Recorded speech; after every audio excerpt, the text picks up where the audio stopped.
Bandiraɓe leñol on jarama on beltanama no feewi on jaɓɓama e kubaruji meɗen dammuɗi bana wowa dow fulfulde network hande hoore bire walla asawe min na se Yusuf Usman jaɓɓoto on yelanto on jamu e kayruji ɗuɗɗi kadi hande ma en daray toɓɓe sappo ɓurɗe mawnugo walla ɓurɗe teŋugo nder leydi Nigeria. Kawral fedde ECOWAS walla CEDEAO hande to Abuja lamorde Nigeria hoosi jabruɗe kese dow mobgal leyɗe 15 ko hawti e ittugol kombol dow leydi Niger, Mali, Burkina Faso e Guinea ɓawo liɓal laamu nder leyɗe ɗen. Fedde nden andini ittugol kombol dow jahale e luumo e faggudu nder leyɗe ɗen bano mawɗo fedde nden andini. Horejo ECOWAS walla CEDEAO Umar Aliyu Toure wangini dow kombol ngol ittete ɗon e ɗon bo ɓe jokka gewtidal e leyɗe ɗen ɗe honunkoɓe laami ngam narrutugo. Payen yeso nder kubaruji meɗen dammuɗi fahin saggarlen ɓe Boko Haram sankiti ɓoggi mawɗi ɗi yite latiriye nder diwal Yobe. Saggarlen ɓen kippake labbare Kasaysa bo ɓe jandini ɓoggi yite latiriye dow ɗatal Kasaysa yago Damaturu e Gujba jainde Daily Trust jantoyika. Kippol ngol yarama Kenya mawnde walla jumɓare nden bo accidi ummatore lamorde Damaturu e gure tariɗe nder Nyibre. Payen yeso nder kubaruji meɗen dammuɗi ndaren ka caɗele nder leydi Nigeria. Hukuma rentoɓe ranna kolten ɓe NSCDC jabti bawɗe dow lumo ƴankalli lumo nyamdu nder gallure Jos lamorde diwal Plateau ɓawo nde yimɓe kaɓani pusugo ngo ngam ɓe gujja nyamdu. Kubaruji pamtini dow yimɓe ɓen ɓe caɗele raddini worɓe e rewɓe kaɓani nastugo lumo ngon ba jamdi 8 jemma nyalde jumɓare walla mawnde amma kadi rentoɓe civil defense walla NSCDC paddiɓe. Alhaji Jamilu Kabiru mawɗo lumoɓe to lumo ngon wi ɓe jadake ɓe andini rentoɓe dow haalaji yimɓe dow ka hippago lumo ngon. Pa en yeso nder kubaruji meɗen dammuɗi. Hukuma cuɓe nder leydi Nigeria ka INEC suɗiti ɗuɗgal ceede ɗe hukuma kan majjini nder cuɓi rowani hitande 2023 ko hewtani biliyonji 313 e toɓɓe 4. Hukuma INEC nder cimtol ka wurtini hanki mawnde walla jumɓare wi dow nder biliyonji 355 hetana hukuma kan ngam dogginol cuɓi rowani biliyonji 313 tan gomnati hokki wargo lewru silto walla septembaru rowani. Payen yeso nder kubaruji meɗen dammuɗi.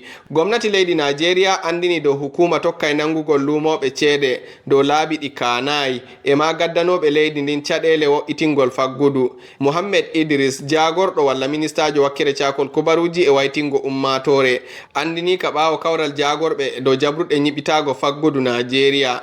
Nder jabruɗe ɗen gomnati taskitake ngam harmingo sippugo ceede nder luuɓe ɗe min e ma. So on numtayni horejo leydi Nigeria Bola Ahmed Tinubu nder hitande salinde hoosi jabruɗe ngam wo'itingo faggudu ba ittugol balla dow coggu nebbam peturjam e ma fotingo daraja coggu ceede ko ɓeydi torraji e caɗele e ma jiɓago faggudu leydi Nigeria. Pa en yeso nder kubaruji meɗen dammuɗi.